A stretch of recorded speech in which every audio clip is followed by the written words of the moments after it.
This is part of the Charter of Brokenborough near Malmesbury, and it is in Latin. It is Sawyer number 1577, and the place names are in English. Et per eandem amnem usque stretforde ultra totalia, ab eo directe per stratum publicum, cae ab antiquis stret, nunc fos. Non cupitur usque ad ultram stretforde sub bubathorne, ad aquam cae ingulborne aperliter. Et per eandem aquam directe usque ad cidamore, ab eo usque meravulle, ab eo a parte orientale et australe usque balaccathorne. This is the Fosseway. We're to the west of Brokenborough, and I'm heading down to the River Avon, or is it?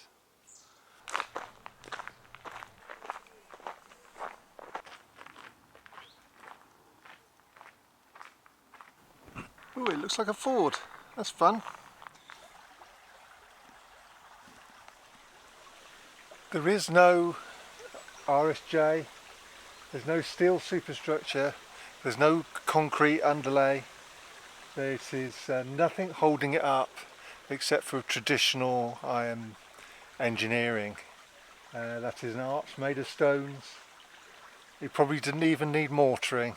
Just the act of interlocking them into place would hold them there aloft and take the weight of passing wagons and people like me. And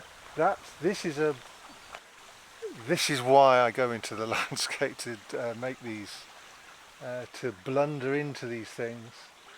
If it was really old, like medieval below, then it would have had a Gothic lettering on the map, but it doesn't.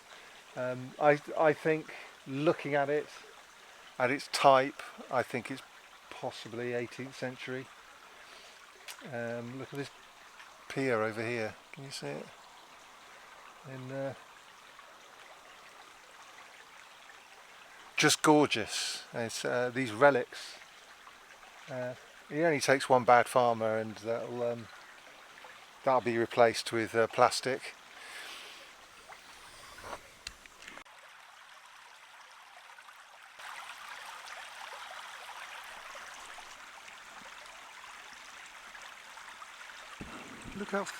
Look how thin that is. Yeah, that's all there is between you and a fractured hip. So, I mean, one of the things I like doing on this channel is recording the change of the seasons. It's still high summer. It's we're still in August.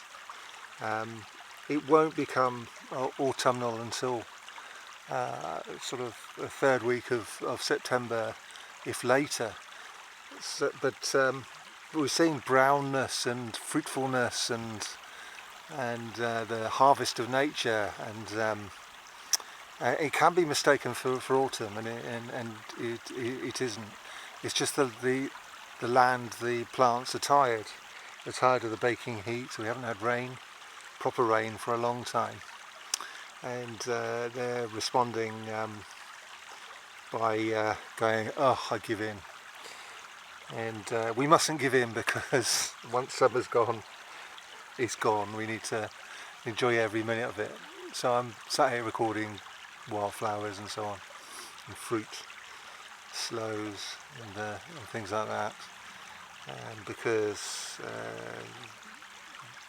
late October it'll all be gone. The nights are already closing in. Need to get up a bit earlier, get active, you know.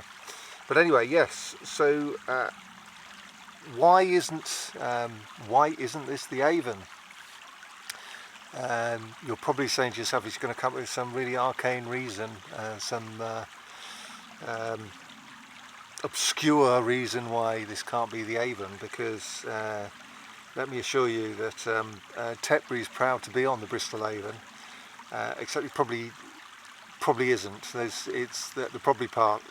There's always a probably part with me, and the Saxon charter of Brokenborough, which is a massive 100-hide estate given to the church at Malmesbury,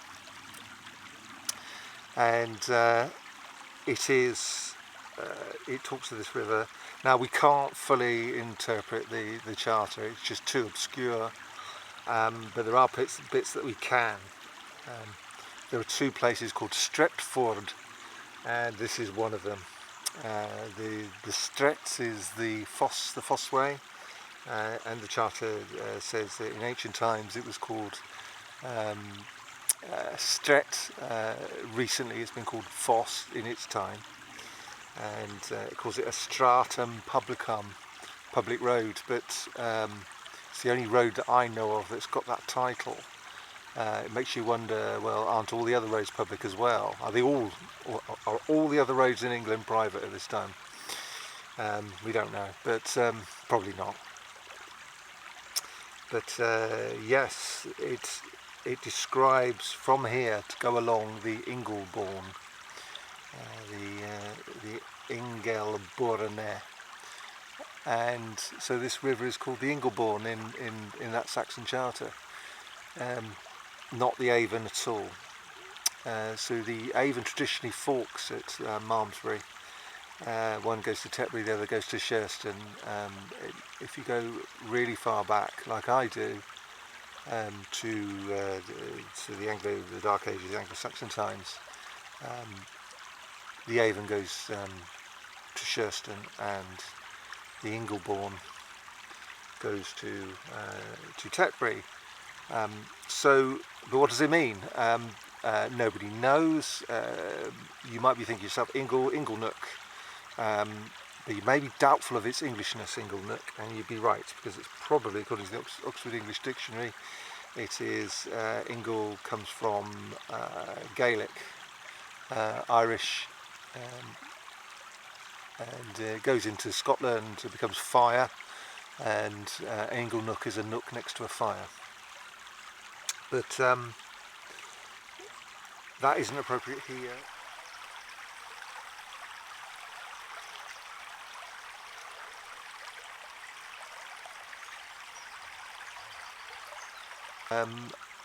My best guess, after several years of doing this, comes up with a nonsensical answer, is river related. So ing, you may recall me doing several videos about ink pen. Inch is a stream. L element could be a diminutive, so it would mean little stream, and born is stream, so it'll be the little stream. So it's nonsensical, but it's the bravest attempt I can make on the information I got available. It seems very familiar. Ingleborn. It seems like something that should be English, but it just feels out of touch.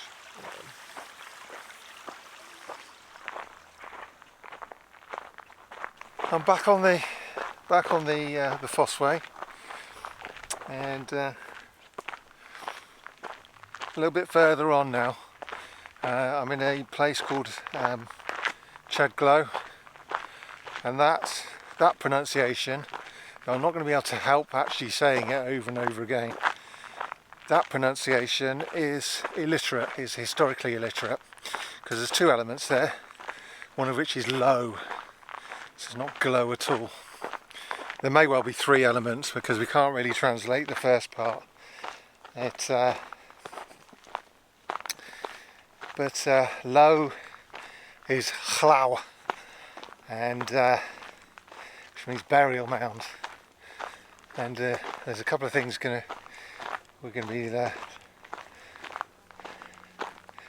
Well, we think we know where the burial mound of Chedglow is. It should be Chedglow. That DG seems strange without an E on the end. Being, if you think of hedge and dredge, there's always an E on the end to tell you to say ja. And but there's place names around here that start with a C and have double G in the middle, and that can be pronounced, those double G's can be pronounced G, but because we've got this spelling here, it can also be J, so the DG spelling confirms it is should be pronounced J.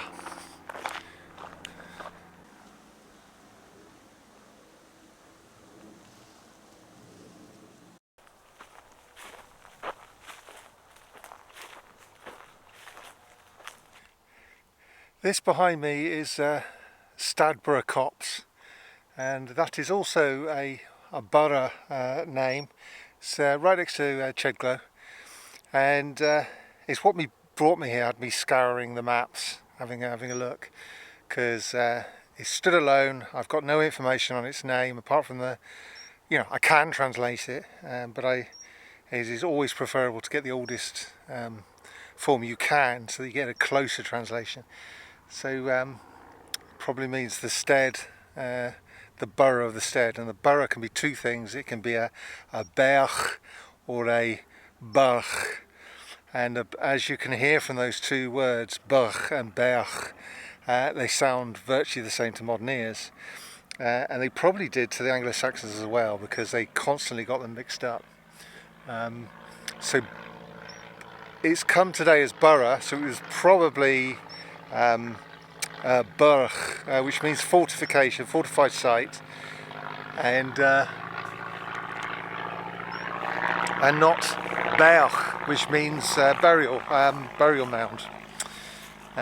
It's probably a semantic link between the two, which is why they sound so similar in the sense that they're both earthworks. But we can see things on the satellite photographs, so it started me to have a look. So the whole point of me doing this is to encourage you to become a contemporary antiquarian, and we're really lucky. So since 2019 the LiDAR has pretty much covered the entire country, which is radar, so we can see inside the woods from this radar of the land. And we've also got all the satellite photographs as well. Now sometimes things are pretty flat, have been ploughed out of existence, like burial mounds, a lot of them, and they can't be seen on LiDAR because they've been ploughed flat. But because these burial mounds had ditches, they collected silt naturally without ploughing, which made them extremely fertile, and then were ploughed. So the rings we can see because they are more green than the land around them, and they form perfect circles. So it's we know there's a burial mound there. Now there is one not in this field, but the next one over there, which we're just going to. And so Stadborough might be named after that. But there is also, from the radar, we can see a mound on the other side of the wood. So we'll see whether we'll be able to see that from the footpath, and make some sort of assessment which one is our Stadborough.